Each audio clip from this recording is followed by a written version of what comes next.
Good morning on this Sunday, May 26th, and welcome to the Georgia Gang. It was a primary for Georgia's incumbents, including Fulton County DA Fani Willis. Also, President Joe Biden gave the commencement speech at Morehouse College. We'll analyze his message.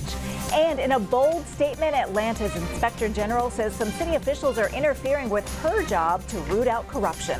Melita, Phil, Theron, and Martha are all here. The debate and discussion begin right now. From the Fox 5 studios, the Georgia Gang starts now. Incumbents fared well in this week's primary elections. Fulton County District Attorney Fani Willis moved one step closer to keeping her job. Willis easily beat back a challenge from Christian Wise Smith and now moves on to the general election. There is no one above the law in this country. Fulton County District Attorney Fani Willis came out swinging. During her primary victory speech, Willis repeatedly made veiled references to her election interference case against former President Donald Trump and his allies. This campaign and this movement is the bellwether of democracy. Willis took direct aim at her Republican opponent, Courtney Kramer, calling her completely unqualified, but added with national GOP support, Kramer will be difficult to beat. She does not have allegiance to the people of my county. She has allegiance to politics and the powerful's interests. Oh, y'all read between the lines. With former special prosecutor Nathan Wade watching, Willis finished by seeming to poke fun at the highly publicized hearing to decide if she should be removed from the election case due to their former personal relationship. We are going to celebrate. We're going to party. The DA drinking Grey Goose, in case anybody wondering. All right, well, let's get right to it. Any surprises here about her margin of victory, Melita? No, I think I would have expected a high margin of victory, and I think this lets us get back to the case at hand and lets her move on because I don't see her falling to a Republican in November. Yeah, we're talking about Fulton County, so we don't either. Phil, were you surprised to see Nathan Wade at the party? Well, yes, I thought the optics were pretty bad. I mean, here's somebody that made, what, $700,000 for the conflict of interest and being her lover, and of course the whole national controversy, and of course it's still not clear if Fani Willis will still be prosecuting in this Trump case, but I think he should have stayed away. There, we saw a very confident and happy, smiling Fani Willis there on the stage. We did. I think this campaign was sort of a revigorating opportunity for her to not only talk to the people and ask for their support, but also you saw her as the campaign went on. I mean, she got better and better and better. And didn't talk a lot about the case. I think that was strategic, but just talked about her role as DA. I think she had a television ad, pretty long, that didn't make network television, but it was a digital ad. And, you know, look, I think that, you know, her opponent, Christian Wise Smith, has run now twice. He didn't raise a lot of money. Didn't really put up too much of a fight, but definitely the district attorney. They call her race early that night, and so congratulations to her and her team. And Martha, you know, heading into November, it will be just about impossible for a Republican to win here. Yeah, I mean, she and Judge McAfee were like the two first called races, so it was fine. It will be hard for the Republican to win, but I think the Republicans are going to continue to hit on the issues around safety in Fulton County, and not so much. Is crime down now? I would agree crime is down now, but the backlog of cases where people are not getting their day in court, that is really important for them to deal with. All right, well, lots of races to get to. You mentioned including that of Fulton County Superior Court Judge Scott McAfee, who's overseeing the election interference case. He easily sailed to victory, Phil. Well, I think it's interesting because the judge races did get a lot of attention, and also, and we're going to talk about it later, the statewide judge races too. But I think people wanted to have somebody that's got stability, and I think that's why, and it was a very low turnout in Fulton County. Well, and I was just happy, and we'll talk about these other races later, but there were opposition for judicial races up and down the ballot, and I think that's good for the process, so I was happy about that. Well, the one thing that I think the opponents in a lot of races that we're going to talk about later today, they just failed to really raise enough money to get the negatives up on their incumbents. I mean, these are incumbents who were well-funded, who should have won without a runoff, but there were some races where I think that if the opponents had to maybe come together and try to raise money and really highlight some of the negatives, I just think that they didn't do that. But that's, look, the incumbent's job is not to do what they should have done. That is to just keep it above fray, get your name out there and tell people what you've done. Darren makes a great point, though. When there is competition on either side of the aisle, democracy is stronger. for having discussions about important issues in primaries like this one. And what's disappointing is the low turnout statewide. It was really abysmal. But it is a primary. The primaries are for party faithfuls. They're not designed to have the kind of turnout that you have in a general election. So it was lower than I expected, okay? But in general, what you have in a party primary, and a lot of people don't understand that these judicial races get determined, you know what I mean, in the final thing. But then maybe they would have voted if they understood that. But in general, it's a party process. Well, you just wonder if there's this feeling of apathy as we head into November. Is this what we're going to see come November? Well, I will say this, there is a lot of apathy. All of us agree on that. And the bases are fired up. We all know about that. But I think you're making a good point here with the judge races and also the Board of Education races around the state. They're on the May 21st ballot. And a lot of people didn't know that. They called me and said, oh my God, I didn't know there were school board races on there.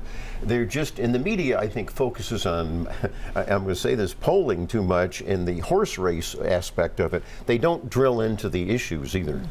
Well, it used to be we never really paid much attention to the judge races, right? You would get to the candidates and be like, gosh, I don't know half of these candidates. But now we're paying more attention to them. I also think that the placement of the judicial races below all the ballot questions was really a poor choice in ballot design. I did because too. People just don't want to scroll through all those questions and go all the way to the bottom unless they know there's somebody they really want to vote for. That's a really good point. It was a really good day for incumbents, but let me say this. I am worried about the low turnout and apathy because we know in Georgia when more people vote, Democrats win. And we definitely win in runoffs, too. So I need more people to vote because if the turnout is lower, I'm concerned. We don't know that. Last fall? I'm just saying. You know, Republicans like to always talk about how more people are voting, minorities are voting at a higher level. So we've seen with Warnock and Ossoff and others, that, and Biden, remember he won in 2020, if the turnout is up, we win. All right, well, let's turn to the race for DeKalb County because many were a bit surprised to see Commissioners Lorraine Cochran-Johnson and Larry Johnson headed to a runoff. Steve Bradshaw, who raised the most money, is out of the race, Theron. Look, congratulations to Larry Johnson and Lorraine Cochran-Johnson for making the runoff. You know, a lot of people, as we are taping, you know, earlier this week than we usually do, that I think the official numbers haven't necessarily been certified, but it was very clear that Lorraine Cochran-Johnson had a huge advantage as far as like getting a lot of vote all across the county. Larry Johnson did a really good job in the southern parts of the county, and Bradshaw we thought was going to do better in some of the northern parts of the county. And so now it's all about one thing: who can raise the money the quickest, who can get Steve Bradshaw's endorsement. So pay attention to see who he endorses, and also turnout in a June 18th runoff in DeKalb County. So you're going to see some other people come out and endorse. You're going to see a lot of people who were with Steve Bradshaw maybe go with the candidates. And so ultimately, I think Larry Johnson, most times we look at a second place finisher with all his endorsers, I think you'll see those people get back out there pretty quickly. Melita? Well, as a disclaimer, I suppose, Lorraine Cochran-Johnson is a graduate of the Win Leadership Academy, our training program. But she is an energetic campaigner, and she engenders a lot of loyalty from people because she has constantly showed up for things. As an example of how loyal her voters will be in the runoff, I have a friend in hospice care who insisted that her caregiver and a friend get her to Emory to early vote for Lorraine, because Lorraine had shown up for her nonprofit. That's the kind of things that will motivate runoff turnout. And one thing I want to say real quick, I'm sorry, is yet to be discovered, but we believe that there was some Republican crossover in Cobb and DeKalb County. And I know we're talking about DeKalb County, but I think that there were some Republicans that went to there to pull a Democratic ballot and voted in the CEO's race. The question is, did that benefit Lorraine more than others? Good question. Well, to the Georgia Supreme Court we go, where incumbent Andrew Pinson defeated former Congressman John Barrow, who made abortion one of the major issues of his campaign. Martha, was it too much? Well, I think it was, but honestly, the incumbent winning is not a story. The story would have been if John Barrow had won, because he would have upset the incumbent. And that's true whether you're talking about him or Fonnie Willis or Scott McAfee for that matter. If the incumbent loses, that's the story. But yeah, he went too far, and I interviewed him last week or the week before last, and he, you know, I said, your platform looks more like a congressional platform. It doesn't look like a judicial platform. And he disagreed with me, and we had some nice banter about it. But it is something that you know, it was too much. People want a judiciary that isn't going to say ahead of time how they're going to vote for things. Phil, then Theron. Well, John Barrow was running around claiming that there's a quote-unquote living constitution. No, you interpret the written laws, and so I think that hurt him. And then, of course, we learned that with the big victory over John Barrow, that abortion is not the silver bullet that some of my Democrat colleagues claim it is, at least in Georgia. It might be in other states.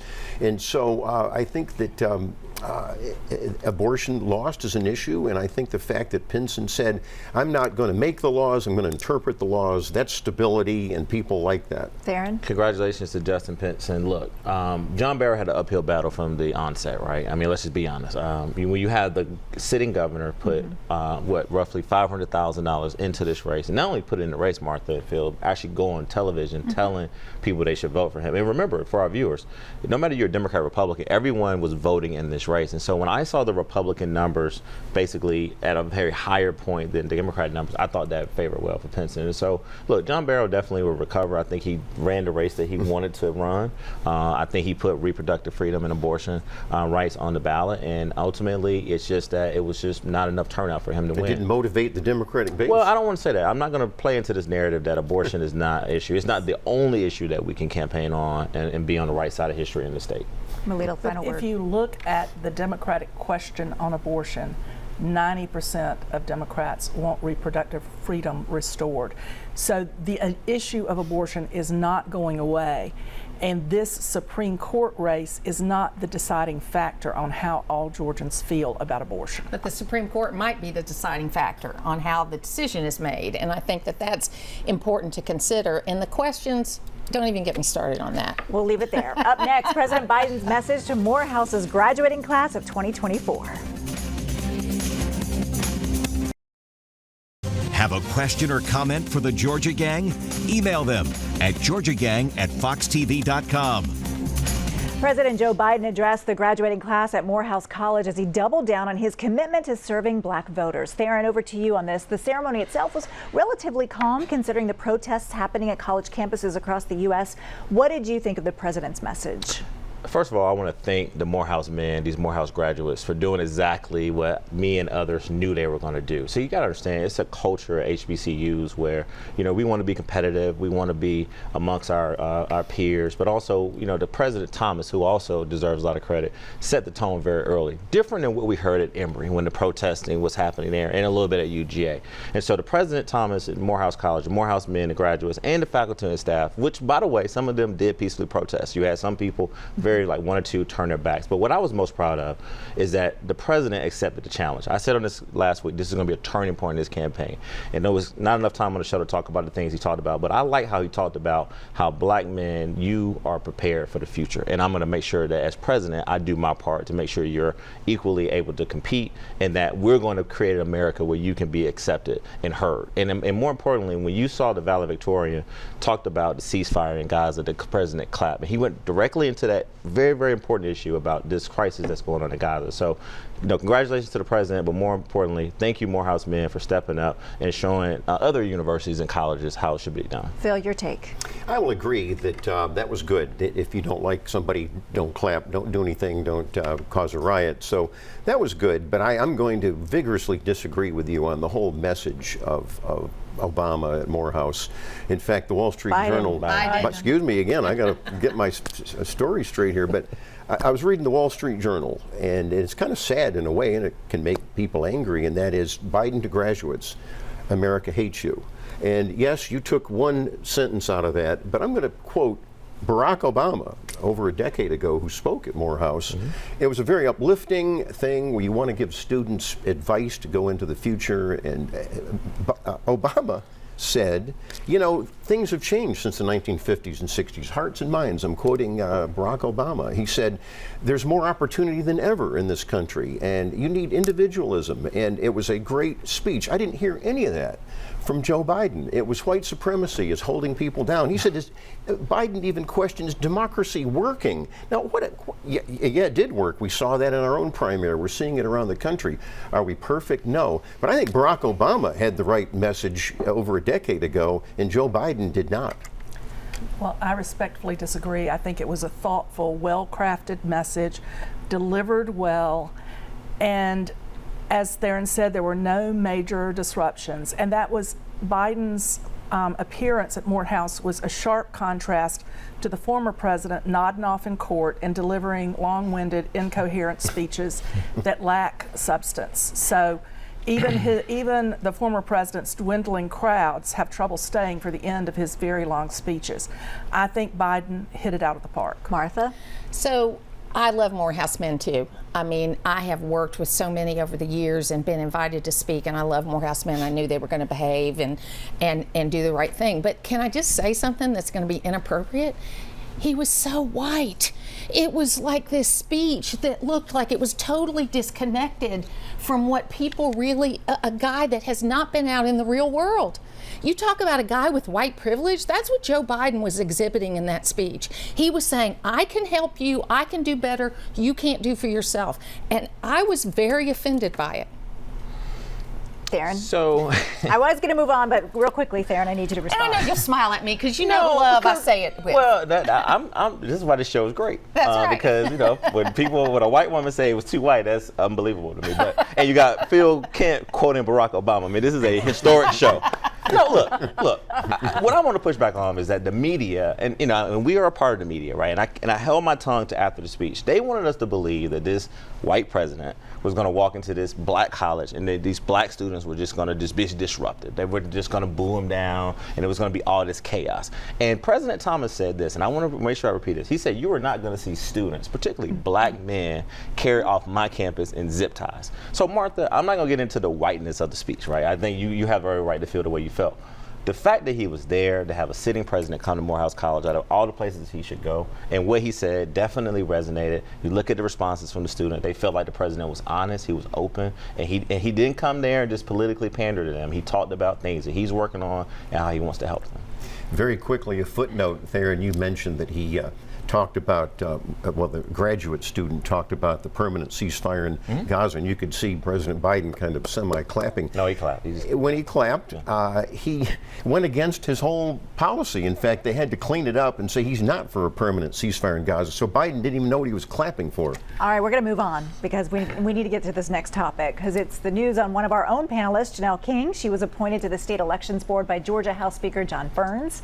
She's taking the place of former State Rep Ed Lindsay. I think we were all shocked to hear the news. Just so our viewers know, we'll have her back. We'll have her back for one more show as she embarks on this new endeavor. Martha, this is a board that gets a lot of media coverage considering the 2020 election, Georgia's new voting laws. Your thoughts on this?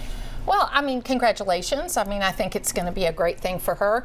One of the things that President Biden did continue to misrepresent was the Senate Bill 202 in that speech to Morehouse College. So hopefully what we're going to get from the election board is an actual fair representation of what the laws are in the state of Georgia. We had a 1 to 2 minute wait time for this primary, and the laws are working. Theron? Look, congratulations to Janelle. I think, we've disagreed a lot on this show, a lot of times off the show as well. But, I think that what will be very important for Janelle, and I'm going to say this to her personally as well, is that now you're going into a role where I hope that she'll be objective.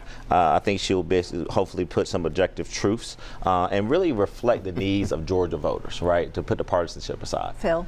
Well, I was not surprised that Ed Lindsay stepped down at the Republican State Convention. There were signs and people were upset with him. He was accused of being absent on some of these votes, and he didn't want to engage in some of these votes, and also some of the votes he just voted wrong, so in my opinion. So Lindsay was gone. I didn't know Janelle was going to be appointed, but congratulations to her. She's still going to have her core values. The board is very important when it comes to making new rules on elections, and we do need to make some rules and continue with that. But I think that she's one of, I think it's 5 people, and so yeah, you have to, it's like a courtroom, and you have to evaluate, call balls and strikes, but but I think she'll do a good job. 20 seconds, Melita? Well, she's the third new member of a 5-member board this year alone. So there's been a lot of turnover there. And I hope that with her addition to this board, they will actually finally look into the Coffee County breach and the ramifications of it for the current election cycle, looking forward, not back. All right, well, coming up, the City of Atlanta's Inspector General makes a bold move and says some members of City Council are hampering her investigations. Join the discussion on the Georgia Gang Facebook page and watch past episodes on the Georgia Gang YouTube channel. It appears Atlanta city leaders are all about ethics investigations until they're not. And that was the message I thought was delivered by the city's Inspector General, Shannon Manigault. She actually went before the City Council saying some City Council members are preventing her from doing her job. And this was a bold move, Martha. Yeah, it was, and it was surprising. But you know, it feels like city governments, and I like Atlanta City. I think Andre Dickens is doing a good job, but it seems like city governments find themselves in this problem, whether it's Atlanta or others across the country, where they just can't seem to follow their own rules. Theron? So, look, this administration, the Dickens administration, has been very transparent. This mayor has basically made some recent moves where it's all about transparency. And also, I think that if you look at this position of Inspector General that was created recently when he was a council member, from what I'm hearing and what I've heard from a lot of council members, they've been very responsive to some of the questions that the IG has raised. The dispute, Lori, is between a HR commissioner and the Inspector General. There were some very serious allegations that were made, and now that person has been put on administrative leave, and there's an investigation going on. So I would just encourage us not to rush a judgment until this investigation is complete. Well, let's talk about that. Manigault's office released a report on Tarlisha Smith, who is the commissioner for the Office of Human Resources. According to the report, Smith created a position for her daughter and then retaliated against staff who questioned it. Now, to me, this sounds like old Atlanta, Phil. Yeah, I am going to rush to judgment on that one. That's wrong. And nepotism is wrong, and I don't know where Mayor Dickens was. I'll give him credit where credit is due, but it seems like this one fell through the cracks. Now, maybe Inspector General should have gone to the mayor first. Maybe she did. I don't know. But I'm glad she did speak out, and that's what an Inspector General should do. That's why the position was created. She's an independent person. Melita, should she have gone before the City Council before maybe going to members of the council individually? Perhaps. But I think the council and the mayor need to clearly and quickly make sure that any hurdles she's accusing of having been erected to delay and the progress of her investigation are absolutely removed, and that will give the whiff of open government and transparency that City Hall needs after allegations of this sort are aired. And that's what we've counted on Atlanta Mayor Andre Dickens to do, Theron, to clean it up and to be transparent. And that's what he's been doing. And I just push back on this notion that it slipped through the cracks. Listen, the information was given to him last week. He put the HR commissioner on leave, I think Wednesday or Thursday, and then the Inspector General went to council on Monday. And so it was like, all right, look at the evidence, put the woman on leave, and then it's unorthodox.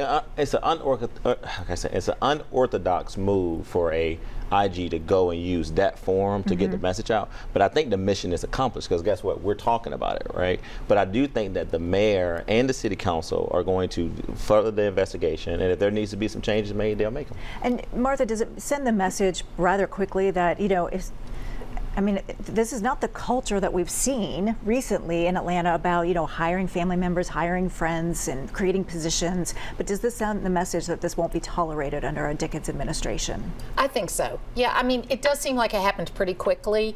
But I'm sure, I mean, the little interaction I've had with Andre Dickens, he's as mad about this as anybody else is, because it makes him look bad, okay? Because the buck stops with him, right, Phil?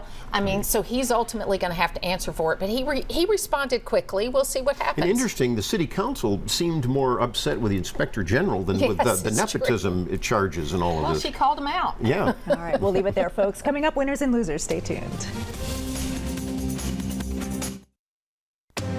Time now for the week's winners and losers. All right, we of course remember our fallen heroes on this Memorial Day weekend. Phil, over to you first. That's right. We do remember them. I've got a winner. He is John Hall. He's a prominent attorney here in Atlanta with Hall Booth Smith. He wrote a great novel. It's a murder mystery. I know, Melita, you read it and liked it. And he's writing under the pen name Everett Hall. So you can get this on Amazon. It's some great beach reading if you want a murder mystery. And you know, Terry Anulowicz is a state representative over in Smyrna. Sadly, she was a loser. I thought she was one of the good guys. She's a Democrat, but she was beaten, get this, by an open socialist over in Smyrna. That is pretty bad. Melita.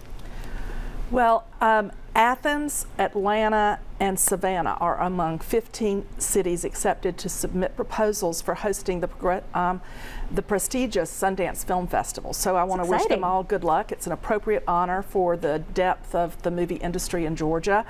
And then Terry Anulowicz and others who lost on Tuesday. I just want to commend all of them who ran for office and had the courage to put their names on the ballot and their persistent efforts to connect with voters, because that makes democracy stronger. Martha? So my winner this week is Alan Kinder. He's 99 years old. He's a World War II vet. He is going back to Normandy, and very excited about that. He's a fantastic guy and really sharp. And then First Lieutenant J.T. Robleski, who died on April 8th, 2004. We remember him today on Memorial Day. Wonderful. Theron? I want to start off by thanking Ed Lindsay for his service. I think some of the things that Phil said about him was not appropriate, but he's a good man. Also want to give a big shout out to Shay Alexander and Sheriff Patrick Labat. They both won their races without a runoff. And also Byron Amos, City Councilman for District 3, and Mayor Dickens for reopening the Vine City Walmart.